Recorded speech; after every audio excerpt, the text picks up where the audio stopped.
Ada riwayat Imam Mahdi berasal dari Syam. Saat ini kondisi Syria sedang perang. Apakah kondisi saat ini tanda nyata kemunculan Imam Mahdi? Sudah dekat. Apakah Raja Arab Salman udah udur? Nanti tak kala beliau udah turun tahta wafat, konon hartanya putra mahkotanya akan bertikai. Tapi kata Imam Mahdi, mandilah. Imam Mahdi lah nanti akan jadi khalifah. Pertama sekali Imam Mahdi itu keluar dari Madinah teman-teman, bukan di negeri Syam. Hadis Sahih menjelaskan dia dari turunan Nabi SAW dan dari kota Madinah. Ya. Jadi nggak ada hubungannya sama sekali dengan nanti dia keluar dari negeri Syam, tapi dia akan menuju ke negeri Syam. Menuju ke negeri Syam karena waktu itu Dajjal sudah membuat kerusakan di muka bumi, lalu Imam Mahdi keluar nanti. Kata Nabi SAW, dia dari keturunanku, fisiknya seperti fisikku, gitu kan? Namanya seperti namaku, tapi akhlaknya bukan seperti akhlakku. Jadi persis Nabi SAW, alisnya, matanya, kulitnya, postur tubuhnya, semua sama dengan Nabi dan keturunan Nabi SAW.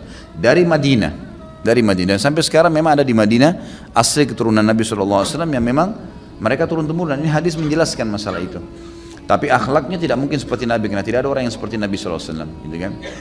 Dia akan keluar dari Madinah menuju ke Mekah, lalu dibaiat dengan 300 orang di Mekah, lalu kemudian menuju ke negeri Syam. Tiba di masjid Menara Putih di Syria, ya, di Damaskus. Kemudian baru turunlah Nabi Isa alaihissalam yang memegang 2 sayap malaikat.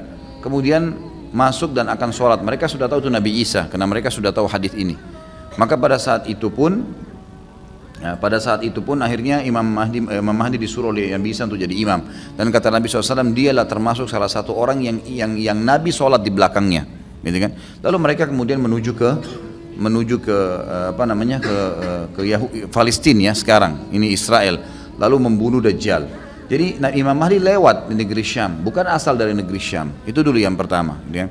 Kalau masalah Raja Salman, anaknya nanti bertikai, ini dari mana semua dalilnya? Tidak pernah ada hadis menjelaskan masalah itu. Dari dulu itu, dari masih Raja Fahad tuh. Raja Fahad ini kalau mati nanti anaknya bertikai, datang adiknya Raja Abdullah, nggak ada masalah. Nanti Raja Abdullah ini kalau mati begini ribut. Saya pernah dengar tuh, bahkan orang berkata begitu. Teman saya dari Madinah. Sebenarnya akhi, dari mana dalilnya? Ternyata enggak, datang lagi adiknya Salman, nggak ada masalah semuanya, gitu kan? Dan saran saya nggak usah repotin diri dengan ini, nggak perlu. Ada terjadi sesuatu nanti ya sudah kita hadapin pada saat terjadi. Tiba masa, tiba akal, gitu kan? Udah nggak usah repot-repot. Sekarang jalani ibadah teman-teman sekalian, ibadah, maksimalkan apa yang bisa kita kerjakan. Kalau terjadi sesuatu yang dibutuhkan tenaga kita, kita siap, gitu kan? Seperti itulah simpelnya.